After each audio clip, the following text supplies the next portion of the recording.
வணக்கம் நண்பர்களே. இது ராகவியின் காதல் கதை நாவல். அம்மா, டென்ஷன் ஆகாதீங்க. நான் நல்லா தான் இருக்கேன். இப்போ என்ன வருஷக்கணக்காக உங்களை விட்டு பிரிஞ்சிருக்கிற மாதிரி ஏம்மா இப்படி அலப்பறை பண்ணுறீங்க? நான் உங்களை விட்டு நம்ம ஊரை விட்டு வந்தே 4 நாள் தான் ஆகுது. அதுக்குள்ளே எத்தனை ஃபோன்? முதல்ல அண்ணன்கிட்ட சொல்லுங்கள். நிமிஷத்துக்கு ஒரு தரம் ஃபோன் பண்ணி என்ன பண்ணுற ஏது பண்ணுறன்னு கேட்டு என்னை டார்ச்சர் பண்ணுறான். உனக்கு எல்லாமே சாதாரண விஷயந்தானா ராகவி? ஆனால் எங்களுக்கு தானடி கஷ்டம் தெரியும். உன் ஃப்ரெண்டு தீப்தியோட கல்யாணத்துக்கு போகிறேன்னு போன அன்னைக்கு ஒரு ஃபோன் பண்ணேன். திரும்பவும் எங்களை கூப்பிட்டு என்ன பண்ணுற ஏது பண்ணுறன்னு சொல்கிறதுக்கு கூடவா உனக்கு நேரம் இல்லை? கல்யாண பொண்ணு நீயா இல்லை தீப்தியா? உனக்கு என்னடி வந்தது ஃபோன் பண்ணுறதுக்கு என்று ராகவியின் அம்மா மாலினி கொஞ்சம் அதட்டலோடு கேட்க, அம்மா, எனக்கு உண்மையிலேயே டைம் கிடைக்கலம்மா. 3 நாளாக தீப்தியோட சேர்ந்து கல்யாணத்துக்கு தேவையான துணிமணிகள் நகைகள்னு வாங்குறதுலையே எனக்கு டைம் சரியாக இருக்குமா. விடாமல் என்னை இழுத்துக்கிட்டு அலையிறா. நான் மட்டும் என்னம்மா பண்ணட்டும்? பாவம், அவளுக்கு சரியாக செலக்ட் பண்ணவும் தெரியாது. நீ தான் வந்து எல்லாமே பண்ணி தரணும்னு சொல்லும்போது முடியாதுன்னு சொல்ல முடியுமாம்மா? ப்ளீஸ்மா, என் செல்ல அம்மா இல்லை, புரிஞ்சுக்கோ. நான் இங்கே பாதுகாப்பாக தான் இருக்கேன். தீப்தி வீடு என்னை நல்லபடியாக பார்த்துக்கிறாங்க. எந்த பிரச்சனையும் இல்லை. என்னை பற்றி கவலைப்படாதீங்க. அப்படி கவலைப்பட்டா உன் உடம்பு தான் கெட்டு போகும். அதனால் நீ சமத்தா போய் சாப்பிட்டுட்டு தூங்கு. எனக்கு வேலை இருக்குது. ஓகேவா? வைக்கட்டுமாம்மா? பாய்மா என்று கத்திக்கொண்டு ஃபோனை கட் பண்ணினாள் ராகவி. ராகவி தன் உடன் படித்த தோழி தீப்தியின் கல்யாணத்திற்காக பெங்களூர் வந்திருக்கிறாள். ராகவி கடந்த 4 நாட்களாக ராயல் ரெசிடென்சி ஹோட்டலில் தான் தங்கியிருந்தாள். அது அவளின் அண்ணன் ராகவேந்திரனின் ஏற்பாடு. ராகவேந்திரனுக்கு தன் தங்கை எப்பொழுதுமே அடுத்த வீட்டில் சென்று தங்கக்கூடாது என்ற பிடிவாதம். அதனால் அவளுக்கு வசதியாக ஹோட்டலிலேயே ரூம் புக் பண்ணியிருந்தான். அவனை மீறி ராகவியாலும் எதுவும் செய்ய முடியாத நிலை. எவ்வளவோ கெஞ்சி பார்த்து விட்டாள் தீப்தி. ஆனால் ராகவேந்திரன் அதற்கு ஒப்புக்கொள்ளவே இல்லை. உன் கல்யாணத்துக்கு அவளை கண்டிப்பாக அனுப்பி வைக்கிறேன். ஆனால் தங்கும் வசதி அவளுக்கு நான் ஏற்கனவே ஏற்பாடு செய்து விட்டேன்.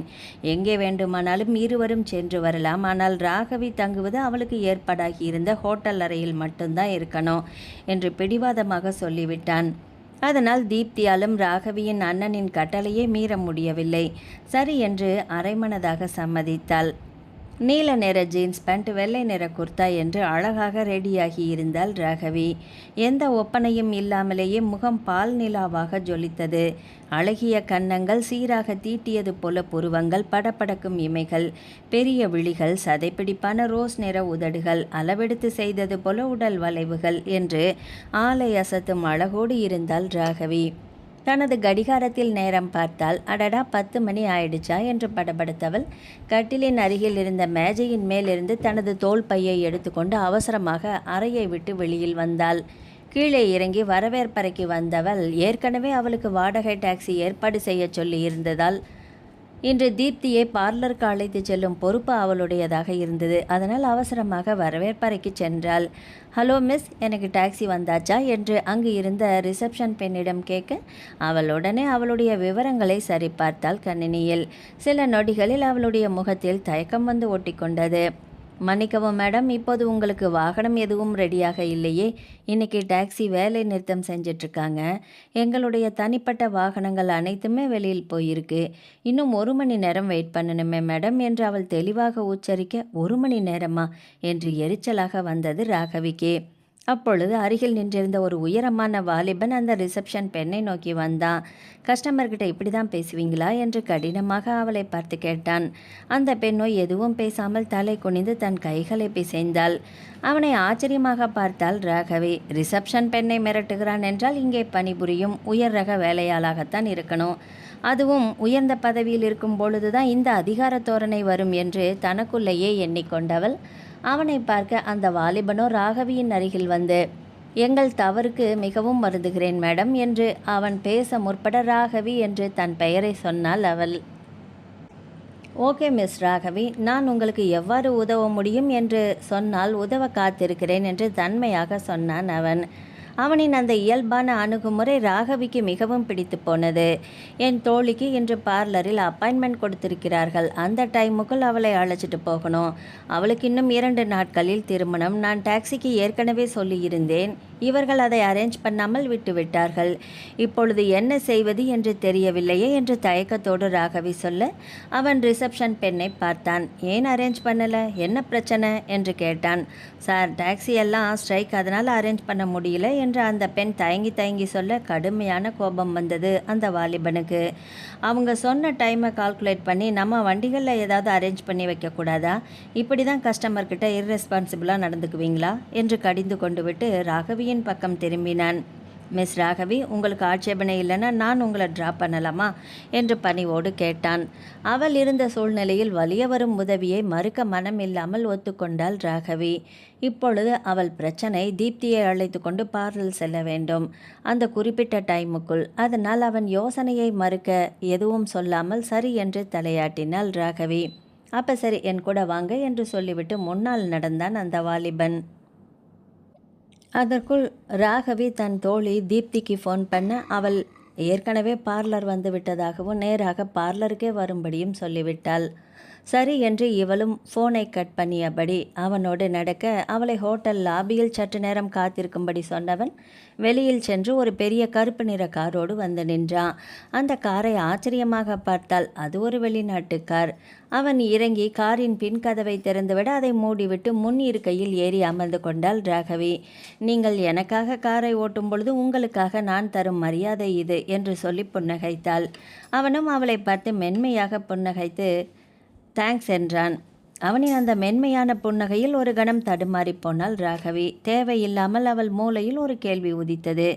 இவனுக்கு திருமணமாகிவிட்டதா என்று அவளுக்கே அவள் நினைப்பு வேடிக்கையாக இருந்தது. நீங்களும் பார்லரில் மேக்கப் போடத்தான் செல்கிறீர்களா என்று திடீரென்று அவன் கேட்க, அவன் கேள்வியில் புரியாமல் ஒரு கணம் விழித்தாள் ராகவி. ஏன் என்று ஒற்றை வார்த்தையாக அவளிடமிருந்து அவன் கேள்விக்கு மறு கேள்வி பிறந்தது.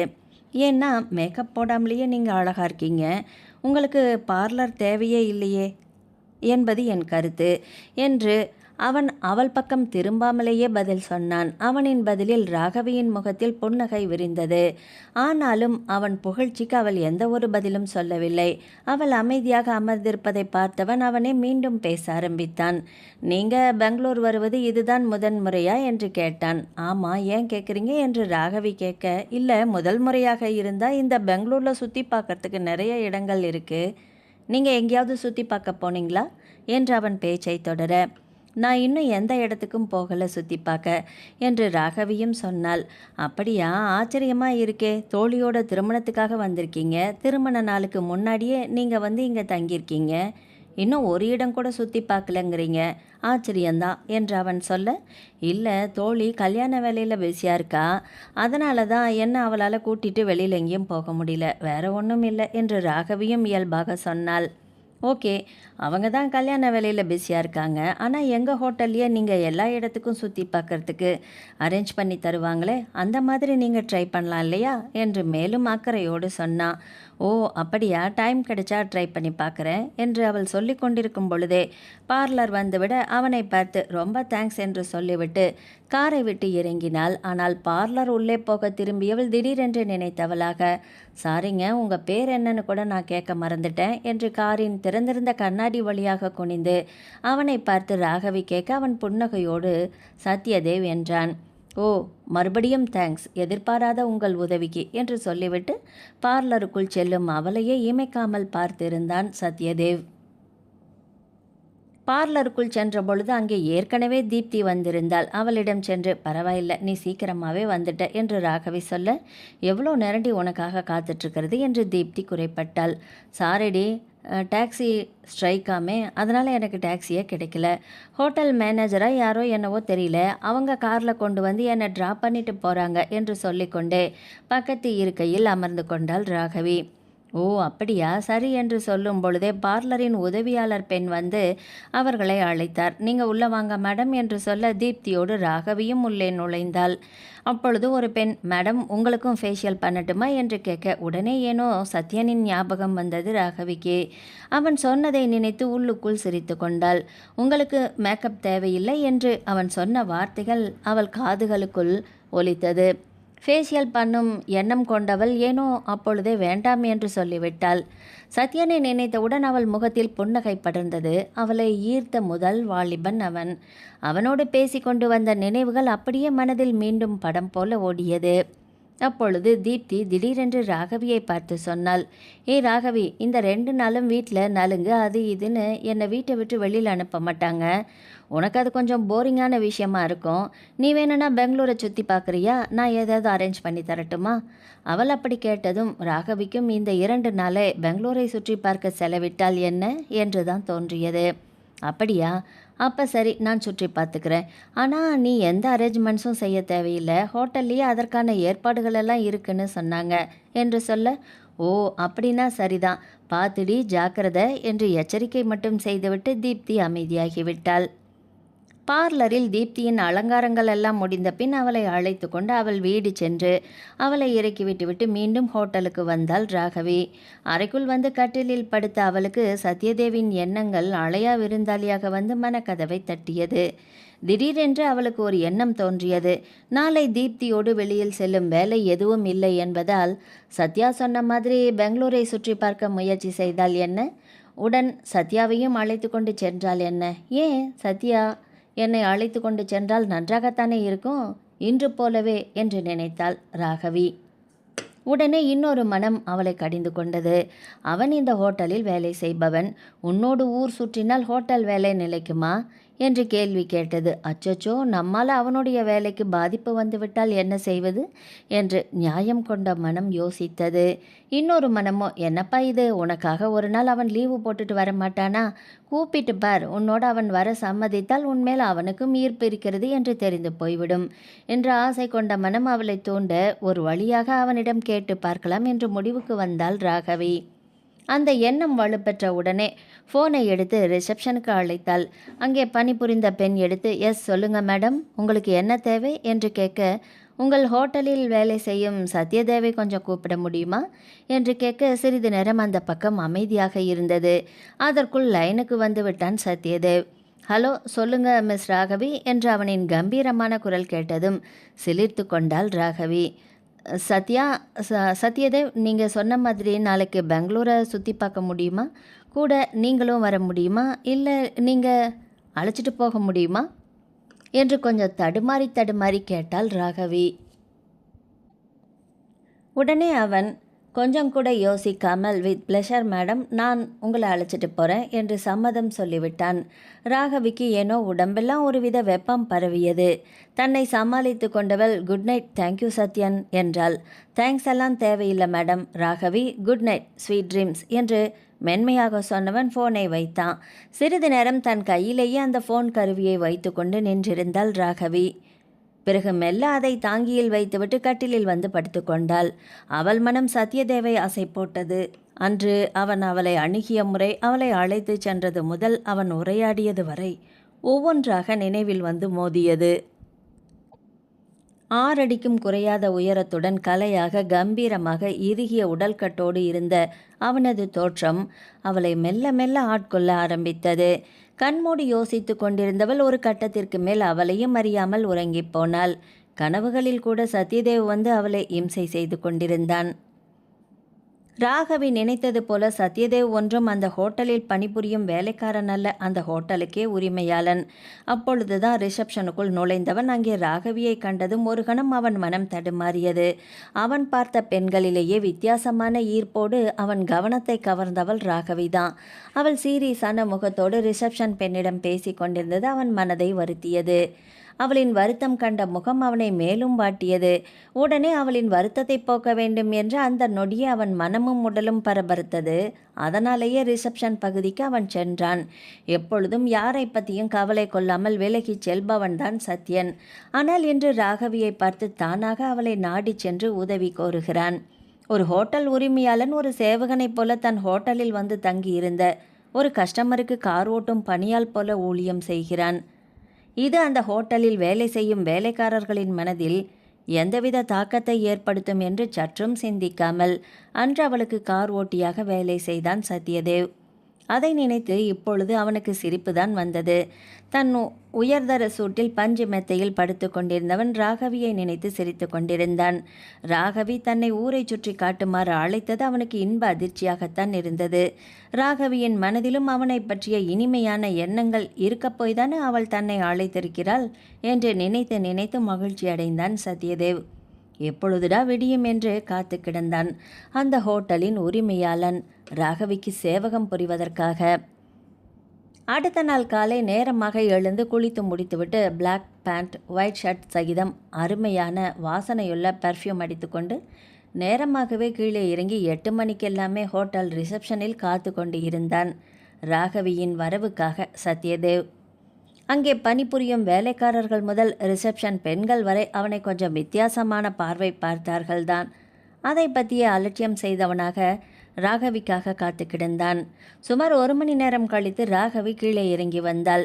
வெண்மை நிற லெஹங்காவில் ஒரு தேவதை போல வந்தவளை இமைக்க மறந்து பார்த்து கொண்டிருந்தான் சத்யதேவ். நேராக சத்யனிடம் வந்தவள், ஹாய் சத்யதேவ், சாரி ரொம்ப நேரமாக காத்துட்ருக்கீங்களா? கொஞ்சம் எழுந்திருக்க லேட் ஆயிடுச்சு என்று முகத்தை சுருக்கி அவள் சொன்ன விதத்தில் சொக்கி போனான் சத்யதேவ். நோ அப்படியெல்லாம் எதுவும் இல்லை, ஜஸ்ட் ஒரு 10 மினிட்ஸ் தான் ஆகுது. நானும் வந்து இட்ஸ் ஓகே, கிளம்பலாமா? நீங்கள் இன்னும் பிரேக்ஃபாஸ்ட் சாப்பிடல தானே, வழியில் போகும்போது சாப்பிட்டுக்கலாமா என்று சத்யதேவ் கேட்க, ஓகே அப்படியே பண்ணலாம் என்று ராகவியும் சொல்ல, அப்போ வாங்க போகலாம் என்று சத்யதேவ் நடக்க அவனோடு இணைந்து ராகவியும் நடந்தாள். அவளோடு அப்படி நடப்பது சத்யதேவுக்கு இனிமையாக இருந்தது.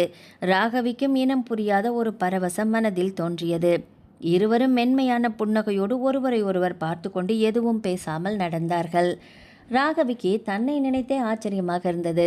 தான் வந்த வேலை என்ன, இப்பொழுது தான் செய்து கொண்டிருக்கும் வேலை என்ன, தன்னை பற்றி அம்மா மாலினியும் அண்ணன் ராகவேந்திரனோ என்ன நினைப்பார்கள்? நான் இங்கே அந்நியன் ஒருவனோடு ஊர் சுற்றுவது தெரிந்தால் தொலைத்தே விடுவார்கள். தீப்தியின் கல்யாணத்துக்கு என்று வந்துவிட்டு யாரோ ஒருவனோடு ஊர் சுற்ற கிளம்பிவிட்டேன். ஆனாலும் என்னால் இவனோடு போகாமல் இருக்க முடியவில்லையே.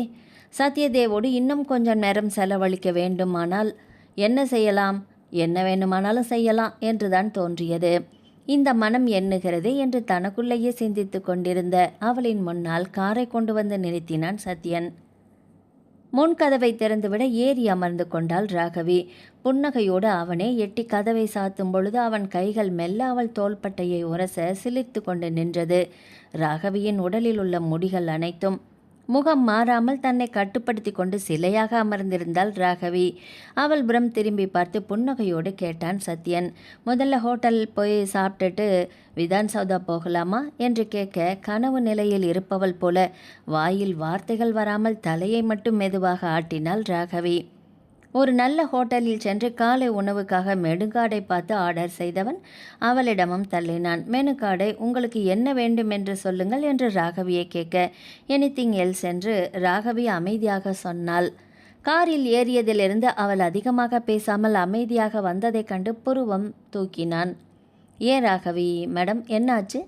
ரொம்ப நேரமாக எதுவுமே பேச மாட்டேங்கிறீங்க என்று ஒருமையில் அழைத்தான். அவன் தன்னை ஒருமையில் அழைப்பதை உணர்ந்தாலுமே அதை மறுக்க தோன்றவில்லை ராகவிக்கு. ஒன்றுமில்லை, சும்மாதான் என்று ஒரே பதிலை இருமுறை சொன்ன ராகவியை பார்த்து உதட்டுக்குள் சிரித்து கொண்டான் சத்யதேவ். அதற்குள் அவர்கள் ஆர்டர் செய்த உணவு வகைகள் வந்துவிட அமைதியாக சாப்பிட ஆரம்பித்தார்கள். சாப்பிட்டு முடித்துவிட்டு காருக்கு திரும்பிய போது சத்யதேவின் மொபைலுக்கு ஒரு அழைப்பு வந்தது. தன் மொபைல் ஃபோனை எடுத்து பார்த்தவன் ஒரு நிமிடம் தயங்கி ராகவியை பார்த்துவிட்டு ப்ளீஸ் என்று கேட்டுக்கொண்டு சற்று ஒதுங்கி போய் ரகசியமாக பேசினான். ஒரு சில நிமிடங்கள் பேசிவிட்டு திரும்பி வந்தவனை பார்த்து கொண்டே நின்றிருந்தாள் ராகவி. அவள் மனதிற்குள் 1000 கேள்விகள் படையெடுத்து வந்தன. சத்யதேவுக்கு ஏற்கனவே ஏதாவது காதல் விவகாரம் இருக்கிறதா? அதனால்தான் அழைப்பு வந்த உடனேயே தனியாக சென்று பேசினானா? ஏதாவது ரகசியமான விஷயம் என்றால் மட்டும்தானே தனியாக சென்று பேசுவார்கள். அந்த ரகசியம் காதலாகத்தான் இருக்குமா? காதல் என்ற எண்ணம் மனதில் வந்த உடனேயே அவள் மனம் சுருங்கி போனது. அது அவள் முகத்திலும் பிரதிபலித்தது. இதயத்தில் ஒரு வழி தோன்றி அது உடலெங்கும் பரவது போல இருந்தது ராகவிக்கு. அவன் தன்னை தவிர்க்க தனியாக சென்று பேச ஏன் அவளுக்கு மனதில் இவ்வளவு தாக்கத்தை ஏற்படுத்த வேண்டும்? அது ராகவி சத்யதேவை காதலிக்கிறாளா? அந்த நொடி அவளுக்கு அந்த உண்மை புரிந்தது. ஆம், சத்யதேவை ராகவி காதலிக்கிறாள். கடவுளே, என் மனம் ஏன் இப்படி தடுமாற வேண்டும்? இந்த பெங்களூருக்கு நான் எதற்காக வந்தேன்? என் தோழியின் திருமணத்திற்காக. தோழியின் வீட்டிலேயே தங்க அனுமதிக்காமல் இந்த ஹோட்டலில் அறை புக் செய்து பாதுகாப்போடு தங்க வேண்டும் என்று கட்டுப்பாடான அண்ணன் ராகவேந்திரனின் முகம் கண் முன்னால் வந்து நின்றது. அதிகார வெறி பிடித்த என் அண்ணன் இந்த காதலை ஏற்றுக்கொள்வானா? எதுவும் தெரியாமல் வந்த இடத்தில் இந்த சத்யதேவை பார்த்து காதல் வயப்பட்டது எவ்வளோ பெரிய முட்டாள்தனம், தப்பு என்று உணர்ந்தாள். அதற்குள் அழைப்பை முடித்துவிட்டு வந்த சத்யதேவும் அவள் முகமாற்றங்களை பார்த்து ஒரு கணம் தயங்கி நின்றவன் பின் தன்னை சுதாரித்து கொண்டு, என்னாச்சு என்று இயல்பாக கேட்டவனை பார்த்து என்ன சொல்வது என்று புரியாமல் விழித்து கொண்டு நின்றிருந்தாள் ராகவி. அவளின் மாற்றத்தை கண்டவன் மேலும் அவளை கேள்விகளால் தொலைக்காமல் காரின் முன்கதவை திறந்து அவளை ஏறுமாறு பணித்தான். ராகவியும் பேசாமல் ஏறி சீட்டில் அமர்ந்து கொண்டாள். கார் விதான் சௌதாவை நோக்கி பறந்தது. பெங்களூரின் அந்த காலை நேரம் வழக்கத்தை விட சற்றே வித்தியாசமாக தோன்றியது. நகரத்தின் பரபரப்பு இன்னும் முழுமையாக தொடங்கவில்லை என்றாலுமே சாலையின் வாகனங்களின் ஓசை மெல்ல மெல்ல அதிகரித்து கொண்டிருந்தது. மரங்களால் சூழப்பட்ட சாலைகளின் வழியாக கார் மெதுவாக நகர்ந்து கொண்டிருந்தது. அன்று விடுமுறை நாள் என்பதால் அமைதியாக இருந்தது சாலைகள். காரின் ஜன்னல் வழியாக வெளியே பார்த்து கொண்டிருந்த ராகவியின் முகத்தில் இப்போது குழந்தைத்தனமான ஆர்வம் தெரிந்தது. முந்தைய குழப்பங்கள் எல்லாமே மறைந்து போனது போல உற்சாகமாக பெங்களூர் நகரத்தை பார்த்து கொண்டே வந்தாள். அருகில் அமர்ந்திருந்த சத்யதேவ் அவளையே கவனித்து கொண்டே வந்தான். சில நிமிடங்களுக்கு பிறகு கார் அகலமான சாலையில் திரும்பியது. முன்னால் மரங்களுக்கு நடுவே பிரம்மாண்டமான ஒரு கட்டிடம் மெல்ல தெரிய ஆரம்பித்தது. அந்த கட்டிடத்தை பார்த்ததும் ராகவியின் கண்கள் விரிந்தன. அதுவரை எதுவும் பேசாமல் பெங்களூரின் அழகை ரசித்து கொண்டு வந்தவள் திரும்பி சத்யதேவை பார்த்து கேட்டாள். முதலாக, அது விதான் சௌதா தானே? ஆமாம் என்பது போல புன்னகையோடு தலையசைத்தான் சத்யதேவ். கார் அருகில் சென்றபோது அந்த கட்டிடத்தின் பிரம்மாண்டம் இன்னும் தெளிவாக தெரிந்தது. உயரமாக எழுந்திருந்த கூவி மாடம், நீண்ட தூண்கள், அகலமான முன்பகுதி, கற்களால் உருவாக்கப்பட்ட பிரம்மாண்டமான தோற்றம் எல்லாமே ராகவியை சில நொடிகள் பேச முடியாமல் செய்துவிட்டது. காரை நிறுத்திய சத்யதேவ், வாங்க முதல்ல இதை பார்த்துட்டு வந்துடலாம் என்றான். இருவரும் காரிலிருந்து இறங்கினர்.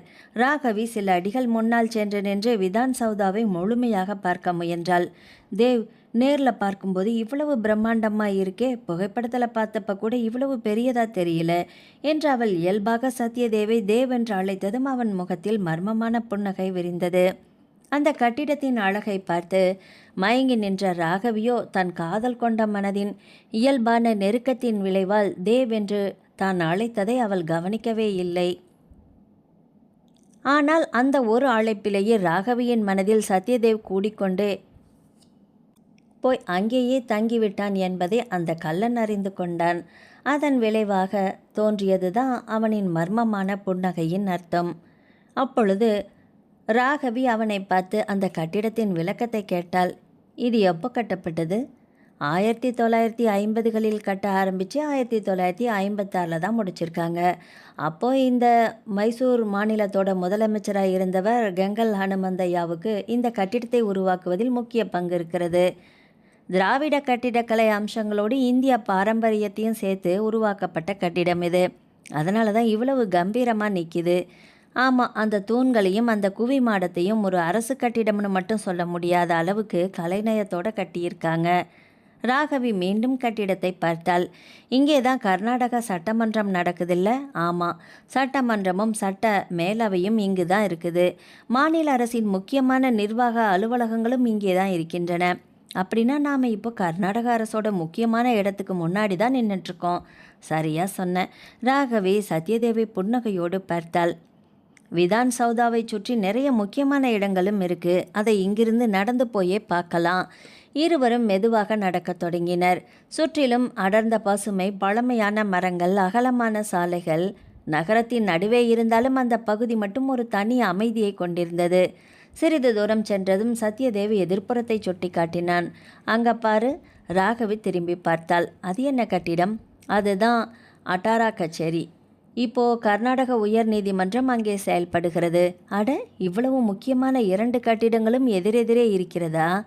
ஆமாம், ஒரு பக்கம் மாநில சட்டமன்றம், இன்னொரு பக்கம் உயர் நீதிமன்றம். இதே பகுதியில்தான் பெங்களூரின் பழமையான நிர்வாக வரலாற்றை நினைவுபடுத்தும் பல கட்டிடங்களும் இருக்கின்றன. ஒரு பக்கம் மாநில சட்டமன்றம், இன்னொரு பக்கம் உயர் நீதிமன்றம். இதே பகுதியில்தான் பெங்களூரின் பழமையான நிர்வாக வரலாற்றை நினைவுபடுத்தும் பல கட்டிடங்களும் இருக்கின்றன. ராகவி அந்த பழமையான கட்டிடத்தை ஆர்வமாக பார்த்தாள். பெங்களூரு நகரம் இவ்வளவு பழமையான வரலாற்றை வைத்திருக்கிறது என்பது இங்கே வந்த பிறகுதான் புரிகிறது என்று அவள் சொல்ல, சத்யதேவ் அவளை பார்த்து சிரித்தான். போகலாமா என்று சத்யதேவ் கேட்க, அப்பொழுது ராகவியின் மொபைல் ஃபோன் ரிங் ஆனது. எடுத்து அதன் திரையை பார்த்தவள் அச்சோச்சோ என்று நெஞ்சின் மீது ஒரு கையை வைத்து கொண்டாள். சத்யதேவின் கண்களிலும் அந்த மொபைலின் திரை தெரிந்தது. அதில் வந்த பெயரை பார்த்ததும் மர்மமாக புன்னகை ஒன்றை முகத்தில் படரவிட்டான் சத்யதேவ். ராகவி உடனே சத்யதேவை பார்த்து ஒற்றை விரலை வாயில் வைத்து உஸ் என்று சத்தம் போடாமல் அமைதியாக இருக்கும்படி எச்சரிக்கை செய்துவிட்டு ஃபோனை ஆன் பண்ணி காதில் வைத்தாள். சொல்லுண்ணா. என்னண்ணா? ஓ, நானா? இங்கே தீப்தியோட பார்லர் வந்திருக்கேண்ணா. அப்படியா? அவள் உள்ளே இருக்கானா? சரிண்ணா, ஓகே, பை என்று பேசி முடித்துவிட்டு அப்பாடா என்று பெருமூச்சு விட்ட ராகவியை பார்த்து வாய்விட்டு இப்பொழுது சிரித்தான் சத்யதேவ். அவன் சிரிப்பதை கண்டு செல்ல கோபம் கொண்ட ராகவியும் இயல்பாக தன்னை அறியாமலேயே அவன் தோளில் தட்டிவிட்டு, தேவ் வேண்டாம், என்னை கிண்டல் பண்ணாதீங்க என்று செல்லமாக கடிந்து கொண்டாள்.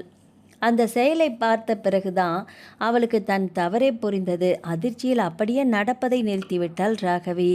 என்னாச்சு என்று எதுவும் அறியாதவன் போல கேட்டான் சத்யதேவ். அதன் பின்னர் ஏனோ அவன் முகம் பார்த்து பேசவே தயக்கமாகவும் ஏன் வெக்கமாகவும் தான் இருந்தது ராகவிக்கு. அவளின் தயக்கத்தையும் வெட்கத்தையும் கவனித்த சத்யா அதற்கு மேல் அவளை கேள்விகளால் கேட்டு துளைக்காமல் வாங்க போகலாம் என்று சொல்ல, ராகவியும் தன்னை சமாளித்து கொண்டாள். இருவரும் மீண்டும் நடக்கத் தொடங்கினார்கள். சுற்றியிருந்த மரங்களின் நிழல் அவர்கள் மீது விழுந்து கொண்டே இருந்தது. வாகனங்கள் செல்லும் சத்தமும் நகரத்தின் பரபரப்பும் தொலைவில் கேட்க அவர்கள் மட்டுமே அந்த இடத்தின் அமைதியை ரசித்து கொண்டிருந்தார்கள். சிறிது நேரம் எதுவும் பேசாமல் இயற்கையின் அழகையும் கட்டிடங்களின் அழகையும் ரசித்து கொண்டே வந்தார்கள். மீண்டும் இருவரும் திரும்பி கார் நிறுத்தி இருக்கும் இடத்தை நோக்கி நடந்தார்கள். விதான் சௌதாவின் பிரம்மாண்டமான உருவம் அவர்களுக்கு பின்னால் உயர்ந்து நின்றது. ஆனால் அந்த நாளின் நினைவாக ராகவியின் மனதில் பதிந்தது அந்த கட்டிடம் மட்டுமல்ல, பெங்களூரின் வரலாற்று சிறப்புமிக்க இடங்களுக்கிடையே சத்யதேவோடு கழித்த அந்த சில மணி நேரங்கள்தான் அவளது மனதில் இன்னும் அழியாத அழகாக பதிந்திருந்தது. அந்த பயணம் அவளுக்குள் ஒரு இனம் புரியாத சிலிர்ப்பை மனதில் தேக்கி வைத்து கொள்ளக்கூடிய பொக்கிசத்தை நினைவுபடுத்துவதாக அமைந்தது. காரில் ஹோட்டலை நோக்கி திரும்பும் பொழுது சத்யதேவ் ராகவியை திரும்பி பார்த்தான். ராகவி அமைதியாக தன் விரல் நகங்களை ஆராய்ந்து கொண்டே அமர்ந்திருந்தாள் காருக்குள். அவளின் அந்த நிலை, அவள் ஏதோ தன்னிடம் சொல்ல துடிப்பது போல சத்யதேவுக்கு தோன்றியது. ஆனால் அவள் வார்த்தைகளை தேடி சொல்ல முடியாமல் தவிக்கும் நிலையாகத்தான் பட்டது. திடீரென்று சத்யதேவ் அவளை பார்த்து கேட்டான், ராகவி, நீங்கள் ஏன் உங்கள் அண்ணன்கிட்ட போய் சொன்னீங்க? அவளின் தயக்கத்தை போக்க நினைத்தானோ அல்லது அவளிடம் நிஜமாகவே கேட்க வேண்டிய கேள்வி என்று நினைத்தானோ கேட்டான். திடீரென்று அவன் அந்த கேள்வியை கேட்க சற்றே குழம்பிதான் போனாள் ராகவி. பின்னர் சற்று தயங்கியபடியே அவனின் அந்த கேள்விக்கான பதிலை சொன்னாள். என் அண்ணா ரொம்பவும் கட்டுப்பாடானவர். என்னை எங்கேயும் தனியாக போகும்படி அனுப்பியதே கிடையாது. நான் ரொம்ப வற்புறுத்தி கேட்டதுனால தான் என் தோழி தீப்தியோட கல்யாணத்துக்கே போக அனுமதி தந்தார்னா பாருங்க. அப்படி இருந்தோம் கூட என்னை அவள் வீட்டில் தங்க அனுமதிக்கலை. இந்த ஹோட்டலில் அவரே புக் பண்ணி எல்லா பாதுகாப்பு நடவடிக்கைகளையும் அவரே அரேஞ்ச் பண்ணிய பின்னாடி தான் என்னை இங்கே வரவே அனுமதிச்சார். அப்படி இருக்கும் பொழுது நான் உங்களோட இந்த பெங்களூரை சுற்றி பார்க்க வெளியில் வந்திருக்கேன் அப்படின்னு தெரிஞ்சா என்னை கொன்னே போட்டுடுவார். அதனால தான் உண்மையை சொல்லலை என்று நடுங்கும் குரலில் சொன்னாள் ராகவி. ஓ, அப்படியா? நீங்கள் சொல்வதெல்லாம் சரிதான். ஆனால் இவ்வளவு கட்டுப்பாடானவர் தனியாக ஒரு பெண்ணை ஒரு ஹோட்டலில் தங்க வைக்கும் அளவுக்கு இருப்பது சற்று நெருடலாக தோன்றவில்லை உங்களுக்கு என்று சத்யதேவ் மர்மமான புன்னகையோடு அவளை பார்க்காமல் நேராக பார்த்து காரை ஓட்டியபடியே கேட்டான். அவனை ஆச்சரியமாக திரும்பி பார்த்தாள் ராகவி.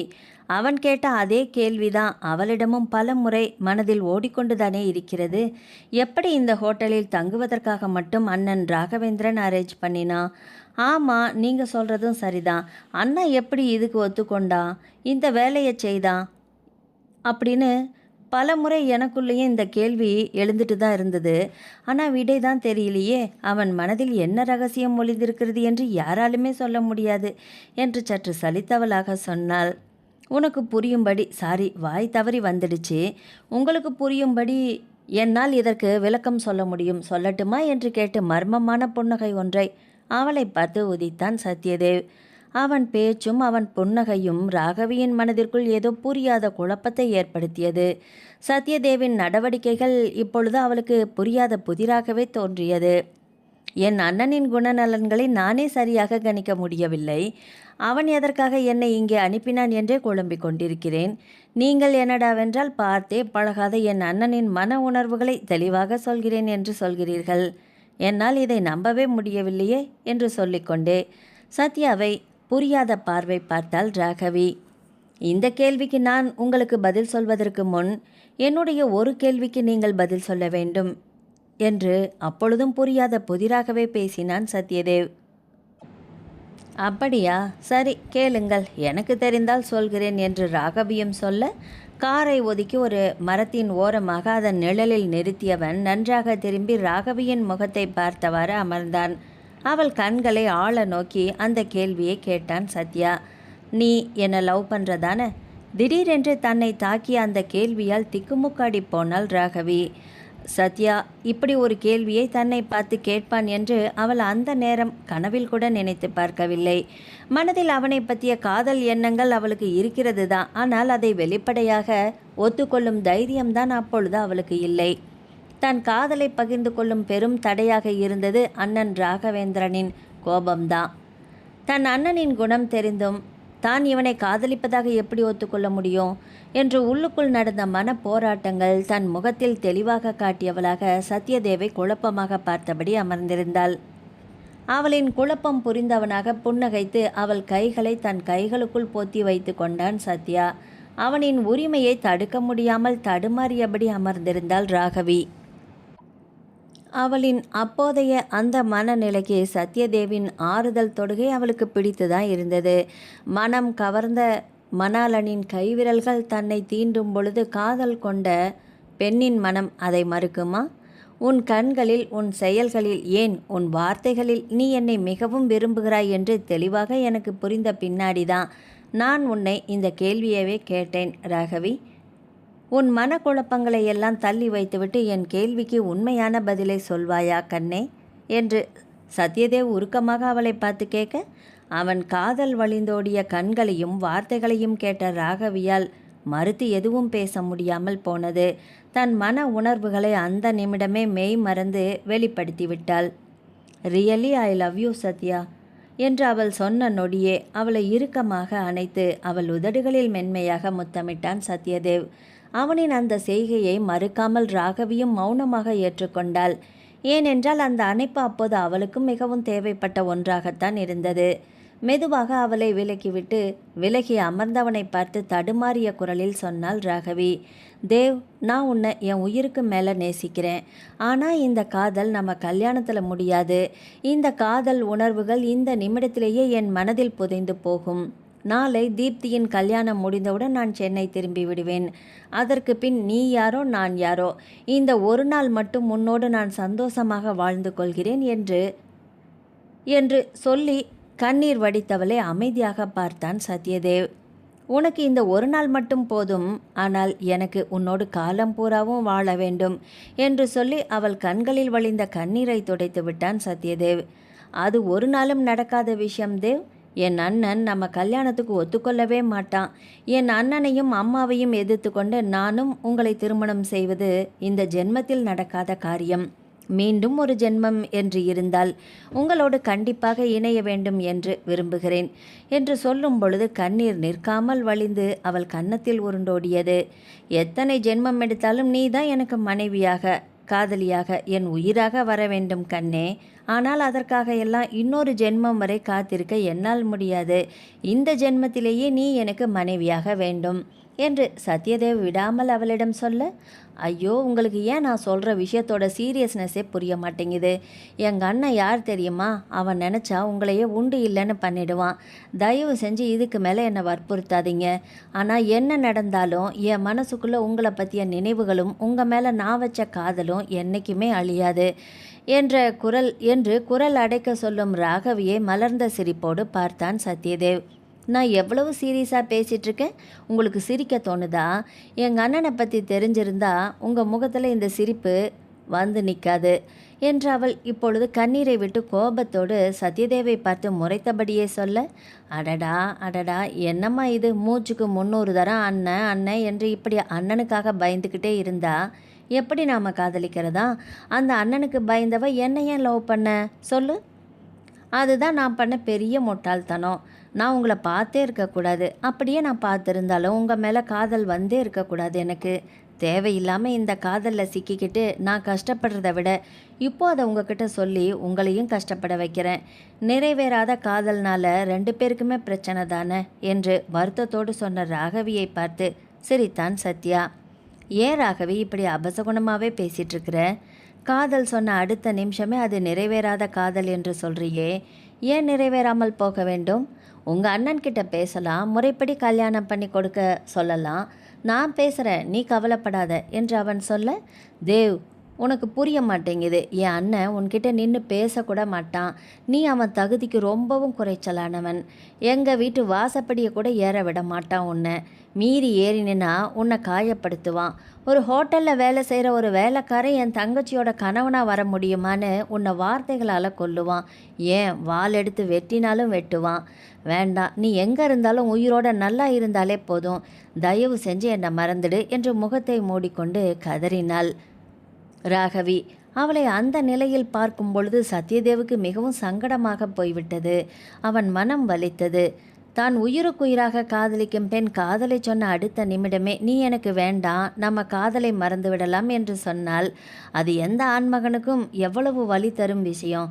அதுவுமே அவளால் அதை மறக்க முடியாது என்று சொல்லி கதறும் பொழுது அவனால் அதை பார்த்து கொண்டு சும்மா இருக்க முடியுமா? முகத்திலிருந்து அவள் கைகளை விலக்கிவிட்டு அவள் தாடையை பிடித்து நிமிர்த்தி அவள் கண்களோடு தன் கண்களை கலக்க விட்டான் சத்யதேவ். பின்னர் தன் கைக்குட்டையால் மெதுவாக அவள் கன்னங்களில் வழிந்த கண்ணீரை துடைத்து விட்டான்.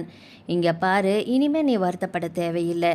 நான் ஒன்றும் அந்த ஹோட்டலில் வேலை செய்கிற வேலைக்காரன் இல்லை, அந்த ஹோட்டலுக்கே ஓனர். அப்படிப்பட்ட ஒரு ஹோட்டல் ஓனரே வந்து உங்கள் அண்ணன்கிட்ட பொண்ணு கேட்டால் அவர் எனக்கு உன்னை கட்டித்தர மாட்டாரா சொல்லு என்று சத்யதேவ் புன்னகையோடு ராகவியை பார்த்து கேட்க அவள் கண்கள் ஆச்சரியத்தில் அகலமாக விரிந்தது. என்ன சொன்னீங்க? நீங்கள் அந்த ஹோட்டலோட ஓனரா? ஏன் இதை என்கிட்ட முன்னாடியே சொல்லலை? ஒரு ஓனராக இருந்துக்கிட்டு எதுக்காக நீங்கள் எனக்கு கார் ஓட்டினீங்க? அப்படின்னா உங்களுக்கு என்ன முன்னாடியே தெரியுமா என்று கேள்விகளால் அடுக்கி கொண்டே போனாள் ராகவி. ஓகே ரிலாக்ஸ், நான் ஒவ்வொரு கேள்விக்காக பதில் சொல்கிறேன். உன்னை எனக்கு முன்னாடியே தெரியும். ஆக்சுவலாக நீ இங்கே வந்து தங்க போகிறதே என்னோட ஐடியா தான் அப்படின்னு சொல்லுவேன் என்று புன்னகையோடு சொல்ல அவன் சொன்ன வார்த்தைகளின் அர்த்தம் புரிந்து அதிர்ச்சியாக அவனை பார்த்தாள் ராகவி. என்ன சொன்னீங்க? உங்கள் ஐடியாவால் தான் நான் வந்து இங்கே தங்கினேனா? அப்படின்னா நீங்கள் தான் எங்கள் அண்ணனுக்கு ஐடியா கொடுத்தீங்களா? என்ன உளறல் இது? ஐயோ கடவுளே, எனக்கு தலையும் புரியல வாளும் புரியல. கொஞ்சம் டீட்டெயிலாக சொல்லுங்களேன், என்ன நடந்தது என்று அவள் படபடப்போடு கேட்க அவள் வலது கையை எடுத்து தன் உதட்டில் வைத்து முத்தம் கொடுத்துவிட்டு, நானும் உங்கள் அண்ணனும் பிஸ்னஸ் பார்ட்னர். உங்கள் அண்ணன் உனக்காக பார்த்த மாப்பிள்ளை தான் நான். என்னோட பேசி பழக வேண்டும் என்ற காரணத்துக்காக தான் உங்கள் அண்ணன் இந்த ஹோட்டலில் உனக்கு ரூம் புக் பண்ணினான். ஆக்சுவலாக இந்த கல்யாணத்துக்காக நீ வரலை. என்னோட பேசி பழக தான் நீ இந்த பெங்களூருக்கே வந்திருக்க. உன்னோட பேசி பழகி என்ன உனக்கு பிடிச்சாதான் இந்த கல்யாணத்தை நடத்த முடியும்னு கண்டிஷன் போட்டுட்டான் உங்கள் அண்ணன். என்ன பண்ண முடியும் சொல்லு?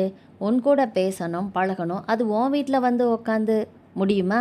அதனால தான் உன்னை இங்கே வரவழைச்சேன். உன்னை எனக்கு ரொம்ப பிடிக்கும் ராகவி. உன்னை ஃபோட்டோவில் பார்த்து பிடிச்சு போய் தான் உன்னை கல்யாணம் பண்ணிக்கணும்னு நான் கேட்டேன். ஆனால் உங்கள் அண்ணன் என்னடான்னா என் தங்கச்சி மனசுக்கு பிடிச்சிருந்தாதான் இந்த கல்யாணமே நடக்கும்னு சொல்லிட்டான். நேரடியாக வந்து பொண்ணு பார்த்து கல்யாணத்துக்கு ஏற்பாடு பண்ணால் ஓ மனசில் இருக்கிறது வெளியில் தெரியாது இல்லையா? அதனால் முதல்ல ஓ மனசில் நான் இடம் பிடிக்கணும், அப்புறம் தான் உன் வாழ்க்கையில் இடம் பிடிக்க வேண்டும் என்று முடிவு பண்ணி தான் உன்னை இங்கே வரவழைச்சேன். நீங்க வருவதற்கு ஏதுவாக உன் தோழியின் திருமணமும் இங்கே நடந்ததால் இரண்டையும் ஒன்றாக பயன்படுத்தி கொண்டோம், நானும் உன் அண்ணனும் என்று அவன் முழுவதுமாக சொல்லி முடிக்க ராகவியால் தன் ஆச்சரியத்தை கட்டுப்படுத்தி கொள்ளவே முடியவில்லை. அடுத்த நிமிடமே அவளுக்கு சத்யதேவின் மேலும் அவள் அண்ணன் ராகவேந்திரனின் மேலும் கோபமாகத்தான் வந்தது. அப்போ நீங்களும் என் அண்ணனும் தெரிஞ்சேதான் என்கிட்ட பழகிருக்கீங்களா? இவ்வளவு நேரமாக நான் தவிச்ச தவிப்பு உங்களுக்கு தெரிஞ்சும் முதல்லையே நீங்கள் என்கிட்ட ஏன் இதெல்லாம் சொல்லலை? கேம் ஆடினீங்களா 2 பேரும் என்று கேட்டு அவன் மார்பில் தன் 2 கைகளாலும் வலிக்கும்படி குத்தினாள் ராகவி. அவள் கைகளை பிடித்து மீண்டும் தன் உதட்டின் அருகே கொண்டு சென்று முத்தமிட்டபடியே அவளை பார்த்து கண்ணடித்தான் சத்யதேவ். என்னை யார் என்று தெரியாமல் எனக்காக மட்டும் நீ என்னை லவ் பண்ண வேண்டும் என்று தோன்றியது. அதனால்தான் உன்கிட்ட நான் எதுவும் சொல்லலை. அப்புறமா இந்த டாக்ஸி அரேஞ்ச் பண்ணாதது, டாக்ஸி ஸ்ட்ரைக் எல்லாமே எனக்கு சாதகமாக அமைந்த விஷயந்தான் என்று சொல்ல அதீத மகிழ்ச்சியில் வந்த படபடப்பில் கண்களை மூடி சீட்டில் சாய்ந்து அமர்ந்து கொண்டாள் ராகவி. அவளின் தோலை சுற்றி தன் கைகளை போட்டு அணைத்து தன் தோளில் சாய்த்து கொண்டான் சத்யதேவ். தன் காதலுக்கும் கல்யாணத்துக்கும் இனிமேல் எந்த தடையும் இல்லை என்ற நிம்மதியில் அவளும் கண்களை மூடி அவன் தோளில் இதமாக சாய்ந்து கொண்டாள். அப்படி சாய்ந்திருந்தவளுக்கு திடீரென்று ஒரு சந்தேகம் தோன்றியது. சட்டென்று விலகி அமர்ந்து அவனை பார்த்தாள். அப்போ முன்ன ஒரு ஃபோன் வந்ததும் எடுத்துட்டு போய் தனியாக நின்று பேசினீங்களே, அது யாரு என்று கேட்க அஹஹா என்று சிரித்தான் சத்யதேவ். அது வேற யாரும் இல்லை, உங்கள் அண்ணன்தான். அவன்கிட்ட தான் நான் தனியாக போய் பேசினேன். உனக்கு தெரியக்கூடாது இல்லையா, அதனால் அப்படி செஞ்சேன் என்று அவன் சொல்ல, பிராடு, ஊருக்கு போய் எங்கள் அண்ணனுக்கும் இருக்குது உனக்கும் இருக்குது என்று செல்லமாக கோபித்து கொண்டு மீண்டும் அவன் தோள்களில் உரிமையோடு வாகாக சாய்ந்து கொண்டாள் ராகவி. அவன் அவளை மென்மையாக அணைத்து அவள் நெற்றியில் முத்தம் பதித்தான். அதன் பின்னர் நாட்கள் வேகமாக ஓடியது. சத்யதேவும் ராகவியும் இருவரும் இணைந்து ராகவியின் தோழி தீப்தியின் கல்யாண நிகழ்ச்சியில் கலந்து கொண்டார்கள். கல்யாணம் முடிந்ததும் இருவரும் ஒன்றாகச் சேர்ந்து சென்னையை நோக்கி பயணம் செய்தார்கள். இன்னும் சிறிது நாட்களில் தீப்தியின் கல்யாணத்தைப் போல தனக்கும் கல்யாணம் நடக்கும் என்ற சந்தோஷத்தில் ராகவி உற்சாகமாக பயணம் செய்தாள். தன் காதல் எங்கே கனவாக போய்விடுமோ என்ற எண்ணத்தில் பயந்தவளின் உள்ளம் அது நிறைவேறிய சந்தோஷத்தில் துள்ளி குதித்து கொண்டிருந்தது. நாவல் முடிவடைந்தது. ஆதரவளித்த அனைத்து உள்ளங்களுக்கும் நன்றி. மீண்டும் அடுத்த ஒரு நாவல் பதிவில் சந்திக்கலாம். வணக்கம்.